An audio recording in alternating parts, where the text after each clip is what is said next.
اب مستغرق کے ولایت کی مثال. حضرت ابراہیم ادم علیہ رحمت نے ایک شخص سے پوچھا کیا تم چاہتے ہو کہ اللہ کے ولی بن جاؤ؟ اس نے کہا خواہش تو ہے کہ بن جاؤں.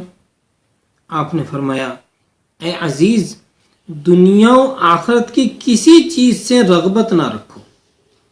اے عزیز دنیا و آخرت کی کسی بھی چیز سے رغبت نہ رکھو، کیونکہ دنیا کی طرف راغب ہونا حق تعالیٰ کی طرف سے منہ موڑ کر فانی چیز کی طرف متوجہ ہونا ہے، اور اخروی چیز کی رغبت رکھنا گویا حق تعالیٰ کی جانب سے منہ موڑنا ہے.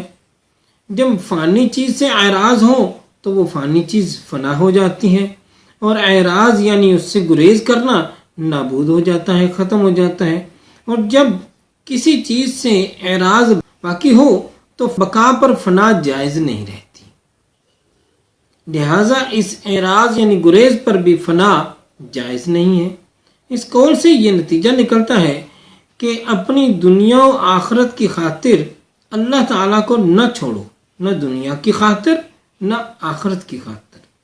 آخر میں حضرت ابراہیم رحمۃ اللہ علیہ نے نصیحت فرمائی کہ اپنے آپ کو خدا کی دوستی کے لیے وقف کر دو، دنیا و آخرت کو اپنے دل میں راہ نہ دو، اور دل کا لگاؤ صرف خدا ہی کے ساتھ ہو. جس وقت یہ اوصاف تمہارے اندر پیدا ہو جائیں گے تو تم ولی بن جاؤ گے. یہیں پر ایک مشہور بزرگ کی دعا یاد آتی ہے. آپ فرماتے تھے کہ یا اللہ اگر میں جنت کے شوق میں تیری عبادت کروں تو مجھے جنت کے قریب سے بھی نہ گزرنے دینا، اور اگر میں دوزخ کے خوف سے تیری عبادت کروں تو مجھے دوزخ کے گھٹیا ترین درجے میں ڈالنا. پوچھا گیا تو پھر عبادت کرتے کیوں ہیں؟ انہوں نے کہا اس لیے کہ اللہ تعالیٰ عبادت کے لائق ہے، اور اللہ تعالیٰ میرا خالق ہے، اور اللہ تعالیٰ نے حکم فرمایا ہے کہ اللہ کی عبادت کرو، اور اللہ تعالیٰ نے میری پیدائش ہی عبادت کے لیے کی ہے. وما خلقت الجن والانس الا لیعبدون، اللہ تعالیٰ کا فرمان وارد ہے قرآن پاک میں. شریعت کی پاسداری. حضرت بایزید بستامی رحمۃ اللہ علیہ سے کسی نے پوچھا ولی کون ہے؟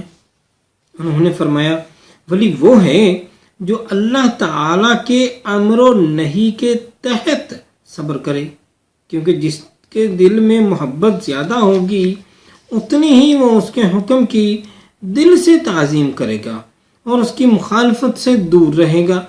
نیز یہ بھی انہی سے مروی ہے کہ ایک مرتبہ لوگوں نے مجھے بتایا کہ فلاں شہر میں اللہ تعالیٰ کا ایک ولی رہتا ہے.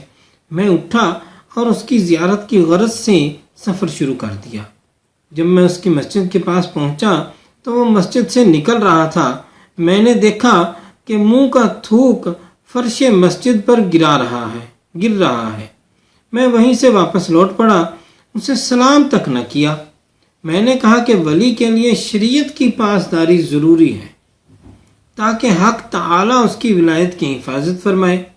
اگر یہ شخص ولی ہوتا تو اپنے منہ کے تھوک سے مسجد کی زمین کو آلودہ نہ کرتا، بلکہ مسجد کی زمین کا بھی احترام کرتا.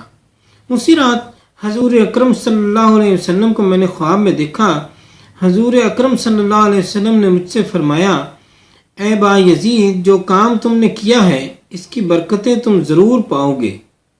دوسرے دن ہی میں اس درجہ پر فائز ہو گیا جہاں آج تم سب مجھے دیکھ رہے ہو. حضرت ابو سعید رحمۃ اللہ علیہ کی خدمت میں ایک شخص آیا.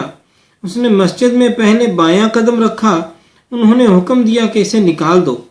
جو شخص دوست کے گھر میں داخل ہونے کا سلیقہ نہیں رکھتا اور بایاں قدم رکھتا ہے وہ ہماری مجلس کے لائق ہی نہیں ہے.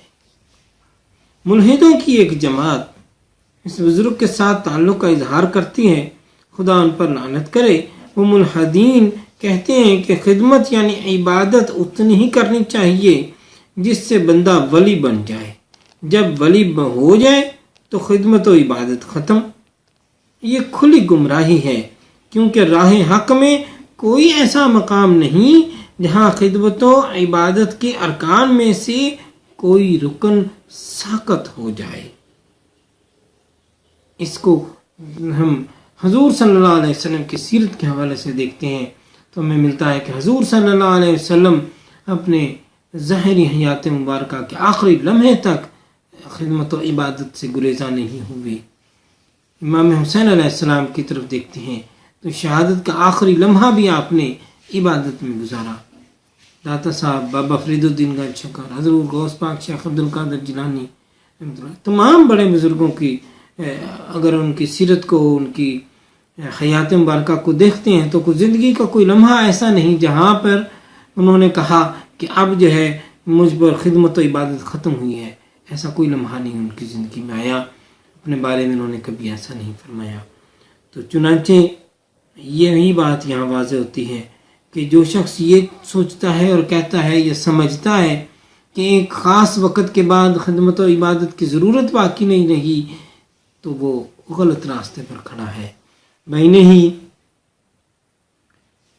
ولی یعنی دوست تو ہے ہی وہ جو ہر وقت ہی اپنے دوست کی باتیں کرے،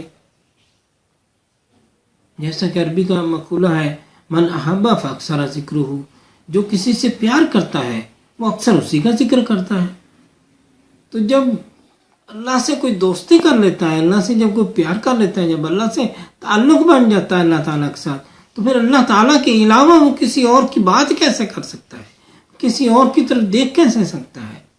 ہر وقت اس کی ہر بات شروع بھی اللہ تعالیٰ کی ذات سے شروع ہوتی ہے، ختم بھی اللہ تعالیٰ کی ذات پہ ہوتی ہے۔ اس کا ہر جملہ جو ہے وہ اس کا ہر معاملہ جو ہے وہ اللہ تعالیٰ کی طرف سے شروع ہوتا ہے اور اللہ تعالیٰ پہ ختم۔